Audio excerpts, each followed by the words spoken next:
Jessii Vee. Do you like how sparkly I am today? So in today's video, I'm going to be talking about the very, very weird history of masquerade balls, and I'm also going to be telling you a very true scary story. Be prepared. Before I get started though, if you have not seen my last video, I have just announced the new Christmas mystery boxes, so of course I have to show you what's inside. Dun, dun, dun, dun, dun. So my first favorite item, because I love the movie The Grinch so much, I had to include something Grinch related. So we have a little Grinch Christmas gnome. This is his nose, his little fuzzy body. He's got a little Santa hat. He can either be an ornament or he can just like sit on a shelf or on a table. He's nice and heavy. Then, because I love the movie Polar Express, we have this, a little blue velvet sack. Listen.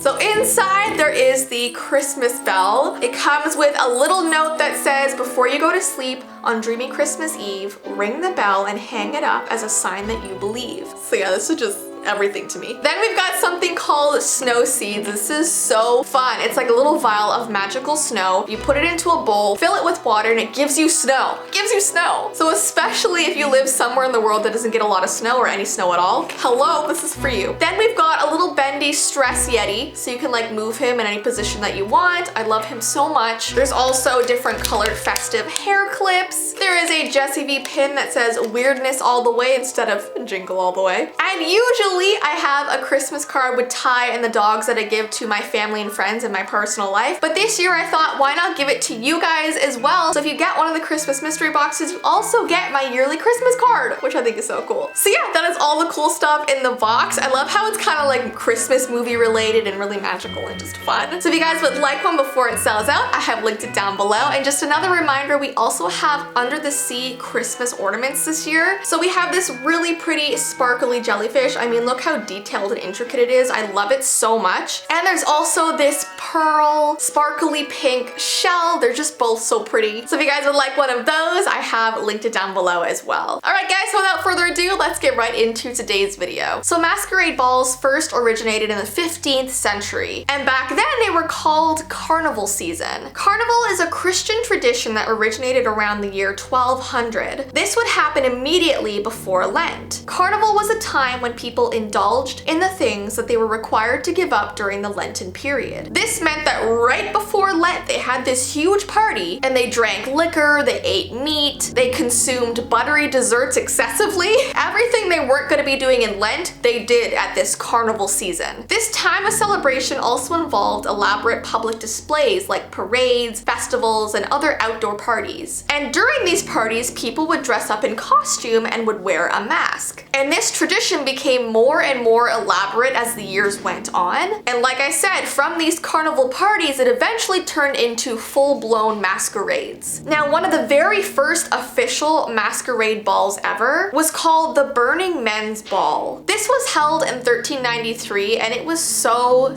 disturbing. This ball was a costume party thrown by King Charles VI of France. The celebration included men wearing elaborate costumes made from flammable materials. And if the men danced carelessly near a torch, they ran the risk of starting on fire. And this was entertaining for people to watch apparently. People would literally be set on fire while dancing and people would like clap and laugh.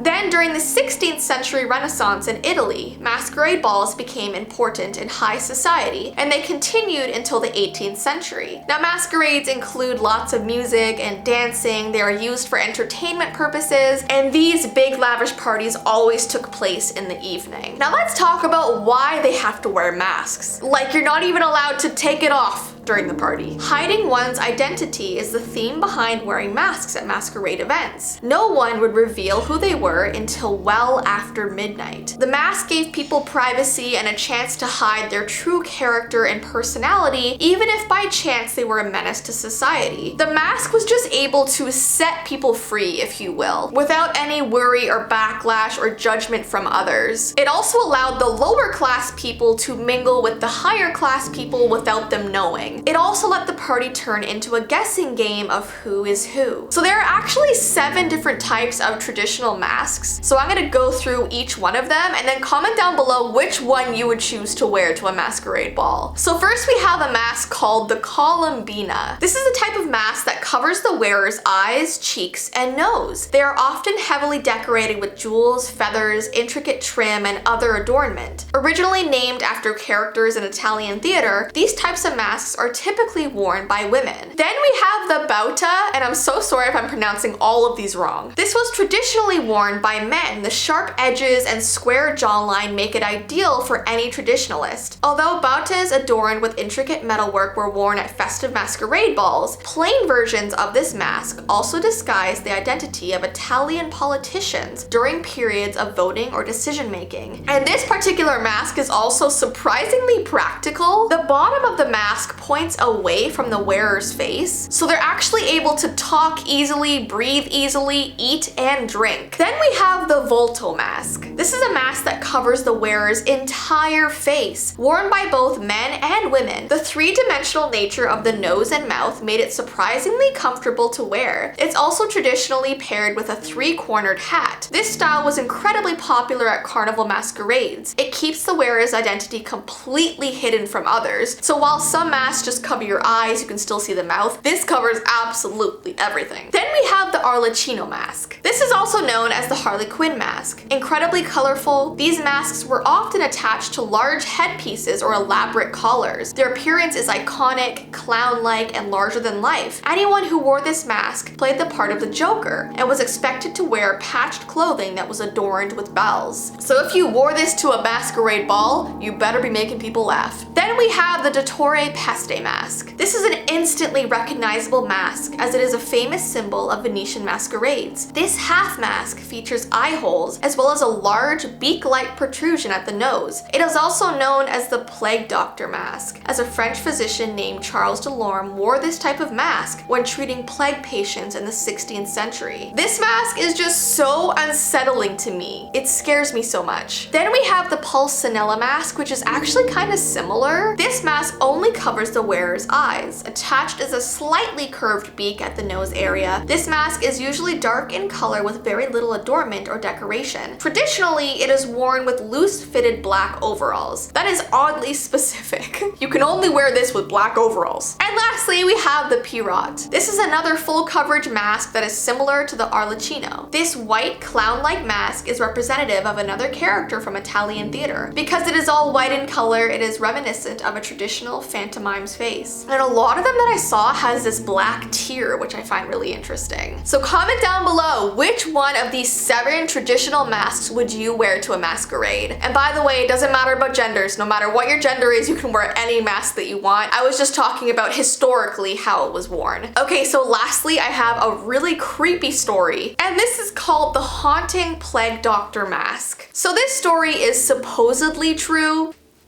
I don't know. No one can truly trust stories that come from the weird, creepy parts of the internet. But this woman was saying how she had this very strange childhood because about every 2 years, her and her family would have to move to a new house. And it was never like a small move. They were literally moving from state to state. And her parents would never like sit her down and explain why. And she said that her parents never really even took photos of her when she was growing up. Not even on her birthday or special occasions or milestones. And the very few photos they did have of her, they kept away in a box somewhere where she never saw them. So finally, when she turned 18, she sat her mother down and asked her to finally tell her the truth. Why were they always moving, and why did they never have any photos of her around the house? The mother looked really sad and said, "Are you sure you want to know?" The girl said yes, and the mother walked over to a locked cabinet and took out a photo album. Now, the album had about 12 photos of her in it, mostly when she was a really little girl from the ages like 1 to 7. The girl flipped through the photos and was startled to see that in the background of all of them, there was a man dressed in all black wearing a plague doctor mask. The mother explained that the family had been stalked by him ever since she was born, and they stopped taking photos of her because he was always there in the background. And that is also obviously why they were constantly moving. It wasn't until this girl turned 30 that the police finally caught this man. And the really weird and creepy thing was, when they caught him, he never spoke a word. Even when they questioned him, he just stood there silently, never speaking. And even after the 8 years that he had been in jail, nothing. So she never found out his motives, and she never found out why he was dressed the way he did. And for the longest time, she actually thought that maybe he was a ghost. And that's how that ends. So supposedly that is true. I don't know about you guys, but this really reminds me of the Insidious movie. You know how the main guy character, like his mom kept all of his childhood photos because in the background there was that creepy old lady? That reminds me of this. Anyway, so guys, those are all the things I'm going to be talking about today that have to do with masquerades. I hope you enjoyed it. And don't forget, if you would like one of the new Christmas mystery boxes, I have linked it down below along with the under the sea ornaments. But yeah, I hope you guys have an awesome rest of your day, and I will see you in my next video. Bye!